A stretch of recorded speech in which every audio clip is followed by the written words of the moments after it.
ಕನ್ನಡ ನಾಡಿನ ಸಿಡಿಲಿನ ಕಿಡಿ ನಮ್ಮ ಬೆಳವಡಿ ಮಲ್ಲಮ್ಮ. ವೀರರಾಣಿ ಬೆಳವಡಿ ಮಲ್ಲಮ್ಮ ತಾಯಿಯವರ ಪುಣ್ಯಭೂಮಿ ಇದೆ.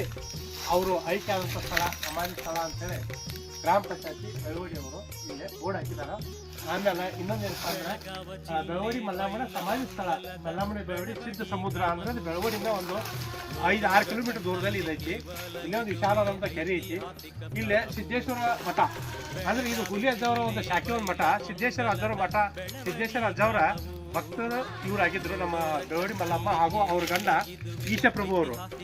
ಇವರು ಏನೋ ಒಂದು ಪುಣ್ಯಕ್ಕೆ ಕೆಲಸ ಮಾಡ್ಬೇಕಂದ್ರೆ, ಏನೋ ಒಂದು ರಾಜ ದರ್ಬಾರ ನಡೆಸ್ಬೇಕಂದ್ರೆ ಮೊದಲ ಫಸ್ಟ್ ಸಿದ್ಧ ಸಮುದ್ರಕ್ಕೆ, ಬೆಳವಡಿಯಿಂದ ಸಿದ್ಧ ಸಮುದ್ರಕ್ಕೆ ಬಂದು ಪೂರ ಪರಿವಾರ ಅಜ್ಜವ್ರ ಆಶೀರ್ವಾದ ಪಡ್ಕೊಂಡು ಆಮೇಲೆ ಮುಂದೆ ಅವರು ಒಂದು ಕೆಲಸ ಮಾಡ್ತಿದ್ರು ಅನ್ನುವಂಥ ಒಂದು ಇತಿಹಾಸ ಐತಿ. ಇದನ್ನ ಕಂಪ್ಲೀಟ್ ಎಲ್ಲ ಇಲ್ಲಿಂದ ಗ್ರಾಮಸ್ಥರು ಹಳ್ಳಿ ಹಾಡುಗಳಲ್ಲಿ, ಸೋಬಾನ ಪದಗಳಲ್ಲಿ ಹಾಡ್ಕೊಂತ ಬಂದಿದ್ದಾರೆ. ಆಮೇಲೆ ಇಲ್ಲಿ ಗ್ರಾಮಸ್ಥರದೇನ ಈ ಸದ್ಗೆ ಆದರೂ ಉತ್ಸವ ಆದ್ರೆ ಇಲ್ಲೇ ಬಂದ್ಕಾರ ಜ್ಯೋತಿ ಬರ್ತದಂತ ಹೇಳ್ತಾರೆ. ಆದ್ರೆ ಇಲ್ಲೊಂದು ಕುಂದು ಕೊರತೆ ಕಾಣ್ತತಿ. ಇದು ಗ್ರಾಮಸ್ಥರ ಕುಂಭ ಇದೈತೋ ನಿರ್ಲಕ್ಷ್ಯ, ಗ್ರಾಮ ಪಂಚಾಯತಿ ಬೆಳವಡಿದೈತು ಏನು ಸರ್ಕಾರದ ಅದು ಗೊತ್ತಿಲ್ಲ.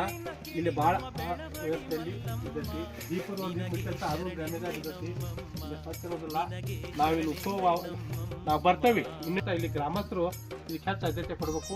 ಇದನ್ನೊಂದು ಸ್ವಚ್ಛತೆ ಬಗ್ಗೆನ ಕಾಪಾಡ್ಬೇಕು ಅಂತೇಳಿ ಪ್ರತಿ ದಿವಸ ಇವ್ರನ್ನ ಒಂದು ತಾಯಿ ಹಿಂಗೆ ನಾವು ಹೆಂಗೆ ದೇವರ ನಂಬಿಸೋಲ್ಲ, ದುರ್ಗಾದೇವಿ, ಕಾಳಮ್ಮ, ದುರ್ಗಮ್ಮ ಅಂತ ಯಾರು ರೂಪ ಬಿಡ್ತಾವೋ ಹಂಗೆ ದೇವಿ ರೂಪದಾಗ ಇವ್ರನ್ನೂ ಒಬ್ರು ಕಾಣಲಿ, ಇದೊಂದು ಅಭಿವೃದ್ಧಿ ಆಗಲಿ ಅಂತೇಳಿ ಎಲ್ಲ ಸರ್ಕಾರ ಮತ್ತು ಸಾಧ್ಯತೆ ಬಿಡ್ಕೋತಾನೆ.